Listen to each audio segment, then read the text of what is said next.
Nah, di sini ada opini dari netizen yaitu Miduk17. Gimana? Masih nggak percaya? Anies akan ditinggal. Caimin akan jadi menteri, Nasdem juga segera merapat. Jadi oposisi itu keras bos. Serahkan ke PDIP atau PKS saja. Saya paham apa yang dirasakan loyalis Anies. Mereka bahkan pendukung militan Prabowo di 2019 dan 2014. Nah, kalau ini memang betulan, wow, berarti pendukung pasti akan kecewa. Itu sama halnya pada waktu lalu, yaitu ketika pendukung Pak Prabowo Subianto. Di situ bahkan kecewa ketika Pak Prabowo Subianto memutuskan untuk bergabung ke pemerintahan Presiden Joko Widodo. Dan akhirnya pun pendukung dari Pak Prabowo Subianto di situ mayoritas pindah ke kubu Anies Baswedan. Dan di situ pula kalau misalkan ini beneran, apalagi pada waktu lalu Nasdem bertemu dengan Presiden Joko Widodo. Nah, itu juga tanda-tanda apa? Nah, menurut saya juga tanda-tanda ingin rujuklah, atau Presiden Joko Widodo merayu kalau Nasdem pada besok akan bergabung ke pemerintahan. Apalagi juga sampai saat ini pun juga ada 3 menteri, yaitu dari Nasdem masih ke pemerintahan Presiden Joko Widodo. Apakah pertemuan tersebut juga akan mau bergabung di koalisi? Kita memang penasaran dan kita tunggu besok seperti apa. Apalagi juga di sini dari kata data PKB buka opsi bangun komunikasi dengan kubu Prabowo usai Pilpres. Ya, tidak masalah lah semua berkoalisi. Tapi menurut saya kalau pemerintahan itu sangat kuat sekali. Di situ juga fungsi dari DPD, DPR RI menurut saya ya seperti pada periode kedua dari Presiden Joko Widodo. Di situ bahkan kekuatan di DPR RI sangat kuat, jadi tidak ada kritikan-kritikan yang berarti. Semua program-program dan kebijakan terlaksana tanpa adanya walkout dan lain sebagainya. Di situ bahkan berjalan mulus, semuanya berjalan mulus. Entah di situ bahkan ada demonstrasi dan lain sebagainya, tetap saja berjalan. Nah, padahal seharusnya DPD, DPR RI menurut saya seharusnya bisa mendengarkan aspirasi dari masyarakat, bisa mendengarkan keluh kesah masyarakat, karena itu adalah Dewan Perwakilan Rakyat, bukan Dewan Perwakilan Pemerintahan.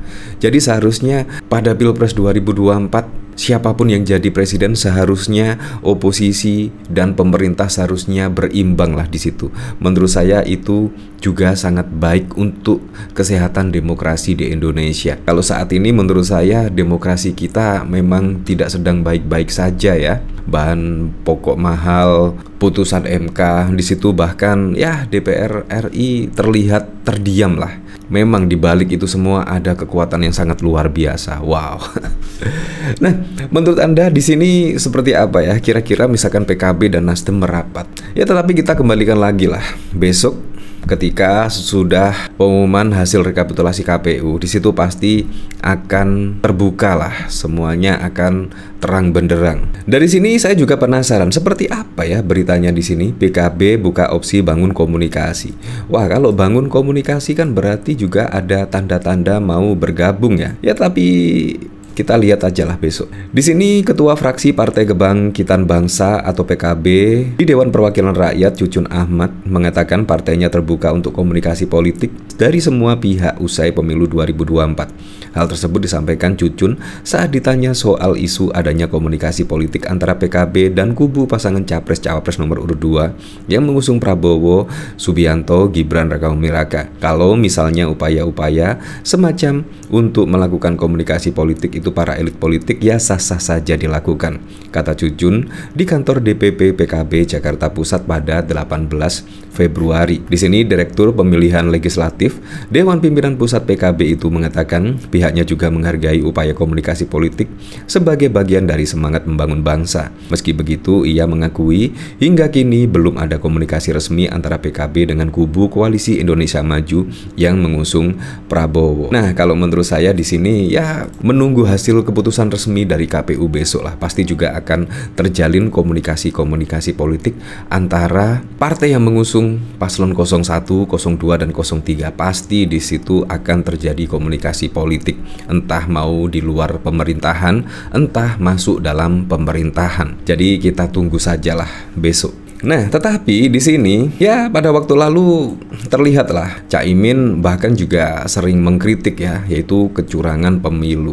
Kalau misalkan di sini menjadi di dalam pemerintahan, menurut saya juga sangat lucu sekali. Apa yang selama ini Caimin kritik ya terasa hambar karena juga akan berada di dalam pemerintahan. Di sini apakah sinyal PKB bakal menjadi oposisi? Caimin makin sering selepet kecurangan pemilu. Di sini sosok calon wakil presiden atau cawapres nomor urut 1 Muhaimin Iskandar kembali aktif beropini di media sosial miliknya di akhir pekan pada 18 Februari. Ia pun menyapa para pengikut media sosialnya dengan kembali membahas kecurangan. Sejak pemilihan pemungutan suara atau Pilpres berlangsung, Caimin memang kerap bersuara mengenai kritikan terhadap sistem pemilu yang terindikasi kecurangan dan manipulasi. Di pagi, di akhir pekan ini Caimin kembali mengeluarkan opini yang kemudian pendukungnya banyak mengistilahkan selepet, sebuah istilah dalam permainan sarung bagi para santri. Kurang lebih artinya ia memberikan serangan kepada pihak lain. Ketua Umum PKB ini pun kemudian membahas mengenai pelaksanaan pemilihan kepala daerah pilkada yang berlangsung curang dengan menakuti kepala desa atau kadesnya. Ya kalau menurut saya sih semoga saja ya menjadi oposisi, walaupun itu sangat kecil kemungkinan PKB akan menjadi oposisi, sangat kecil. Tetapi ya kita berharap lah di situ biar ada keseimbangan lah antara pemerintahan dan juga partai yang di luar pemerintahan. Kalau misal ada keseimbangan di situ baru demokrasi bisa berjalan dengan baik. Nah, dari sini saya juga penasaran kira-kira komentarnya seperti apa ya di sini. Di sini dari Narendra.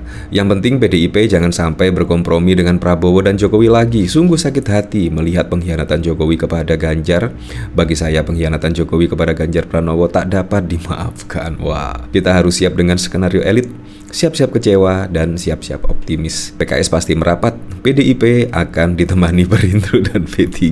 Ya seperti itulah, pas banget atas bawah. Selamat pagi, para pejuang perubahan teruslah bekerja menjaga surat suara. Di sini gue harap sih begitu, jadi oposisi pun banteng tetap perkasa. Ya seperti itu. Jadi menurut saya yang penting PDIP disitulah. Kalau PDIP sudah bersuara ingin menjadi oposisi, pasti juga akan diikuti oleh partai-partai lainnya. Bayangkan ketika menjadi oposisi, apalagi juga Pak Prabowo Subianto ya, dan juga Gibran. Kalau dilihat dari pengalamannya, menurut saya juga kurang lah. Jadi memang harus ada partai-partai yang di luar pemerintahan untuk menjaga program-program dan juga kebijakan-kebijakan dari pasangan Prabowo dan Gibran untuk bisa sampai kepada rakyat yang membutuhkan.